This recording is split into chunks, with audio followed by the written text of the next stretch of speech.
नमस्कार दोस्तों, आज की क्लास में आप सबका बहुत बहुत स्वागत है। दोस्तों, आज हम संपूर्ण पाठ्यक्रम आधारित प्रश्नों पर विस्तृत चर्चा करेंगे जो आने वाली परीक्षाओं के लिए महत्वपूर्ण रहेंगे। हमारा पहला प्रश्न है, पूर्वी हिंदी की बोली कौन सी है? ऑप्शन है अवधी, ब्रजभाषा, राजस्थानी या भोजपुरी। पूर्वी हिंदी की बोली कौन सी मानी जाती है? तो इसका सही आंसर रहेगा अवधी। ठीक है, अवधी जो है वो पूर्वी हिंदी की बोली है। पूर्वी हिंदी के अंतर्गत 3 बोलियां आती हैं, अवधी, बघेली और छत्तीसगढ़ी। अब हमारा अगला प्रश्न है, अपभ्रंश में कुल कितने स्वर हैं? अपभ्रंश में कुल कितने स्वर हैं? ऑप्शन है 5, 6, 7 या फिर 8। अपभ्रंश में कुल जो है वो 8 स्वर माने जाते हैं। ठीक है, ये 8 स्वर कौन कौन से होते हैं? अ, आ, ई, उ, ए और ओ। अब हमारा अगला प्रश्न है, the modern vernacular literature of Hindustan George Grierson द्वारा रचित इस रचना का प्रकाशन कब हुआ? The modern vernacular literature of Hindustan, यह किसकी रचना है? जॉर्ज ग्रियर्सन की। ठीक है, इसका प्रकाशन कब हुआ था? ऑप्शन है हमारे पास 1850 में, 1880 में, 1888 में या 1905 में। तो इसका सही आंसर रहेगा ऑप्शन नंबर सा। 1888 ईस्वी जो है वो the modern vernacular literature of Hindustan का प्रकाशन वर्ष माना जाता है। यह एशियाटिक सोसाइटी ऑफ बंगाल की पत्रिका में प्रकाशित हुआ था और इसमें 952 कवियों का वर्णन है। अब हमारा अगला प्रश्न है, हिंदी साहित्य में जागरण सुधार काल को और किस नाम से पुकारते हैं? हिंदी साहित्य में जागरण सुधार काल को और किस नाम से पुकारते हैं? ऑप्शन है भारतेंदु काल, छायावाद काल या द्विवेदी काल। तो इसका सही आंसर रहेगा ऑप्शन नंबर स। जागरण सुधार काल को द्विवेदी काल के नाम से भी जाना जाता है और जागरण सुधार काल की संज्ञा किसने दी थी? तो वो दी थी डॉक्टर नगेंद्र ने। और द्विवेदी काल का समय क्या माना जाता है? 1900 ईस्वी से 1920 ईस्वी तक जो है वो द्विवेदी काल का समय माना जाता है। अब हमारा अगला प्रश्न है, मिश्र बंधुओं द्वारा रचित मिश्र बंधु विनोद कितने भागों में विभक्त है? मिश्र बंधुओं द्वारा रचित मिश्र बंधु विनोद कितने भागों में विभक्त हैं? ऑप्शन है 1, 2, 3 या फिर 4। तो साथियों इसका सही आंसर रहेगा ऑप्शन नंबर द 4। ठीक है, मिश्र बंधु विनोद जो है वो 4 भागों में विभक्त था। इसके 3 भाग 1913 में प्रकाशित हुए थे और चतुर्थ भाग 1934 ईस्वी में प्रकाशित हुआ था। अब हमारा अगला प्रश्न है, राहुल जी ने हिंदी का प्रथम कवि किसे माना है? राहुल जी ने हिंदी का प्रथम कवि किसे माना है? ऑप्शन है पुष्य, सरहपाद, शालिभद्र सूरि या इनमें से कोई नहीं। तो राहुल सांकृत्यायन ने हिंदी का प्रथम कवि किसे माना है? तो इसका सही आंसर रहेगा ऑप्शन नंबर ब। ठीक है, राहुल सांकृत्यायन ने सरहप्पा को हिंदी का प्रथम कवि माना है। और अगर हम बात करें पुष्य या पुंड को हिंदी का प्रथम कवि किसने माना? तो शिवसेन सेंगर ने। और शालिभद्र सूरि को किसने माना? तो डॉक्टर गणपति चंद्र गुप्त ने। अब हमारा अगला प्रश्न है, आदिकाल में साहित्य रचना की कितनी धाराएं बह रही थीं? आदिकाल में साहित्य रचना की कितनी धाराएं बह रही थी? ऑप्शन है 1, 2, 3 या फिर 4। आदिकाल में जो साहित्य रचनाएं हुई वह कितनी धाराओं में बह रही थी? तो इसका सही आंसर रहेगा ऑप्शन नंबर सी, 3 धाराओं में बह रही थी। ठीक है, और ये 3 धाराएं कौन कौन सी थी? प्रथम जो धारा थी वो थी संस्कृत की, दूसरी थी प्राकृत और अपभ्रंश की और तीसरी धारा जो थी वो थी हिंदी की। अब हमारा अगला प्रश्न है, पौंमचरयु ग्रंथ के लेखक कौन है? पौंमचरयु ग्रंथ के लेखक कौन है? ऑप्शन है कवि स्वयंभू, पुष्पदंत, सरहपाद या केलपाद। तो पौंमचरयु जो है वो किसकी रचना है? इसका सही आंसर रहेगा ऑप्शन नंबर अ।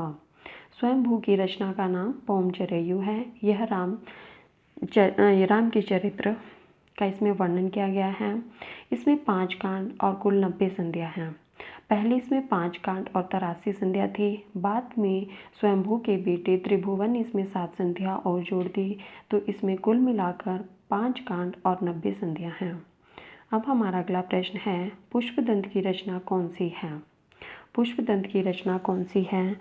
ऑप्शन है महापुराण, संदेश रासक, स्वयंभू छंद या उपदेश रसायन रास। तो इसका सही आंसर रहेगा पुष्पदंत, जो कि 10वीं शताब्दी के माने जाते हैं। उनकी कौन सी रचना है? तो महापुराण। ठीक है, महापुराण जो है वो पुष्पदंत की रचना है।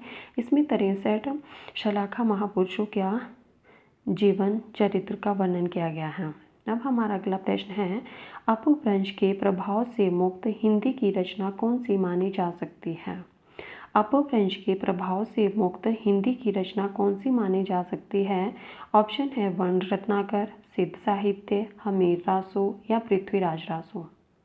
तो साथियों, इसका सही आंसर रहेगा option number the. Prithviraj Raso जो है वो अपभ्रंश के प्रभाव से मुक्त है और ये हिंदी की रचना मानी जाती है। पृथ्वीराज रासो जो कि चंद्रवरदाई द्वारा कृत है, इसमें 69 सर्ग हैं।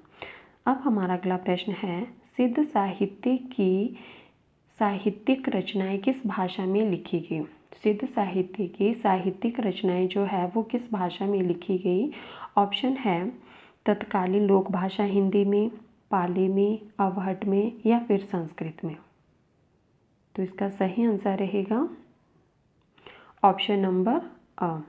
सिद्ध साहित्य की जो साहित्यिक रचनाएं हैं वो तत्कालीन लोक भाषा हिंदी में लिखी गई। ठीक है, इसमें लुयप्पा, कणप्पा, सरापाद, इन सब की रचनाएं जो है वो इसी भाषा में ही लिखी गई हैं। साथियों, अगर आपको वीडियो पसंद आए तो प्लीज़ लाइक कर देना और चैनल को भी सब्सक्राइब कर देना, ताकि आने वाली वीडियो की हर नोटिफिकेशन आप तक पहुँचे। अब हमारा अगला प्रश्न है, गोरखनाथ के शिष्य थे। गोरखनाथ किन के शिष्य थे? ऑप्शन है सरहपाद, नेमिनाथ, मत्स्येंद्रनाथ या आचार्य देवसेन। तो जो गोरखनाथ है वो किसके शिष्य थे? तो ऑप्शन है सरहपाद, नेमिनाथ, मत्स्येंद्रनाथ या आचार्य देवसेन। तो इसका सही आंसर रहेगा मत्स्येंद्रनाथ। ठीक है, अब हमारा अगला प्रश्न है, विसल देवरासों के रचयिता कौन है? विसल देवरासों के रचयिता कौन माने जाते हैं? ऑप्शन है नरपति नाल, जगनेक, दलपति विजय या चंद्रवरदाई। तो इसका सही आंसर रहेगा ऑप्शन नंबर अ। विसल देवरासो किसके द्वारा कृत है? तो ये नरपति नाल की रचना है। ठीक है, और इसका रचना काल जो है वो 1155 ईस्वी माना जाता है। विसल देवरासो की रचयिता कौन है? नरपति नाल, और इसका रचना काल क्या माना जाता है? 1155 ईस्वी। अब हमारा अगला प्रश्न है, श्रावकाचार किस साहित्य के अंतर्गत आता है? श्रावकाचार किस साहित्य के अंतर्गत आता है? ऑप्शन है सिद्ध साहित्य, जैन साहित्य, नाथ साहित्य या रासो साहित्य। श्रावकाचार जो देवसेन द्वारा कृत है और हिंदी की पहली रचना भी मानी जाती है, इसका रचना काल 1933 ईस्वी है। तो ये किस साहित्य के अंतर्गत आता है? ऑप्शन है सिद्ध साहित्य, जैन साहित्य, नाथ साहित्य या रासो साहित्य। तो इसका सही आंसर रहेगा ऑप्शन नंबर ब, जैन साहित्य के अंतर्गत आता है। ठीक है, अब हमारा अगला प्रश्न है, वर्ण रत्नाकर के लेखक कौन है? वर्ण रत्नाकर के लेखक कौन है? ऑप्शन है विद्यापति, गोविंददास, ज्योतिरीश्वर ठाकुर या ग्रियर्सन। तो वर्ण रत्नाकर जो है ये किसकी रचना मानी जाती है? ऑप्शन है विद्यापति, गोविंददास, ज्योतिरीश्वर ठाकुर या ग्रियर्सन। तो इसका सही आंसर रहेगा ऑप्शन नंबर स। वर्ण रत्नाकर जो है वो ज्योतिरीश्वर ठाकुर की रचना है और यह मैथिली भाषा की रचना है। अब हमारा अगला प्रश्न है, भट्ट केदार की रचना है। भट्ट केदार की रचना कौन सी मानी जाती है? ढोला मारूरा दोहा, वसंत विलास, राहुल वेल, जयचंद प्रकाश या जयमयंक जस चंद्रिका। तो इसका सही आंसर रहेगा ऑप्शन नंबर द, जयचंद प्रकाश जो है वो भट्ट केदार की रचना है, जबकि जयमयंक जस चंद्रिका जो है ये मधुकर कवि की रचना है। ठीक है, ढोला मारूरा दोहा ये किसकी है? ये दो कवियों की रचना मानी जाती है, कल्लोल और कुशल लाभ की। और राउलवेल किसकी रचना है? राउलवेल रोड़ा कवि की रचना मानी जाती है। और वसंत विलास किसकी रचना है? ये वसंत विलास जो है ये आप लोगों ने मुझे कमेंट करके कमेंट बॉक्स में बताना है कि ये किसकी रचना है। साथियों, अब हमारा अगला प्रश्न है, दोहावली किसकी रचना है? दोहावली किसकी रचना है? ऑप्शन है कबीर की, नंददास की, सूरदास की या तुलसीदास की। तो इसका सही आंसर रहेगा ऑप्शन नंबर द। दोहावली जो है वो तुलसीदास जी की रचना है। अब हमारा अगला प्रश्न है, ज्ञान मार्ग को किसने प्रतिष्ठित किया था? ज्ञान मार्ग को किसने प्रतिष्ठित किया था? ऑप्शन है कबीर, आचार्य शंकर, नानक या विवेकानंद। तो इसका सही आंसर रहेगा ज्ञान मार्ग को किसने प्रतिष्ठित किया था? तो ज्ञान मार्ग को आचार्य शंकर ने प्रतिष्ठित किया था और उपनिषदों में जो है वो इसका वर्णन मिलता है। अब हमारा अगला प्रश्न है, निर्गुण धारा के प्रमुख कवि कौन है? निर्गुण धारा के प्रमुख कवि कौन है? ऑप्शन है तुलसीदास, नरोत्तम दास, जायसी या रैदास। तो इसका सही आंसर रहेगा ऑप्शन नंबर द। रैदास जो है वो निर्गुण धारा के प्रमुख कवि माने जाते हैं। अब हमारा अगला प्रश्न है, गुरु नानक देव का जन्म कब हुआ? गुरु नानक देव जी का जन्म कब हुआ था? ऑप्शन है 1350 ईस्वी में, 1469 ईस्वी में, 1538 ईस्वी में या 1680 ईस्वी में। तो इसका सही आंसर रहेगा ऑप्शन नंबर ब। 1469 ईस्वी में जो है वो गुरु नानक देव जी का जन्म हुआ था। और इनका जन्म कहाँ हुआ था? इनका जन्म तलवंडी में हुआ था। ठीक है साथियों, ये थे हमारे आज के कुछ महत्वपूर्ण प्रश्न जिन पर हमने चर्चा की। साथियों, वीडियो को लाइक कर देना और चैनल को सब्सक्राइब भी कर देना ताकि आने वाली हर वीडियो की नोटिफिकेशन आप तक पहुँचे। धन्यवाद।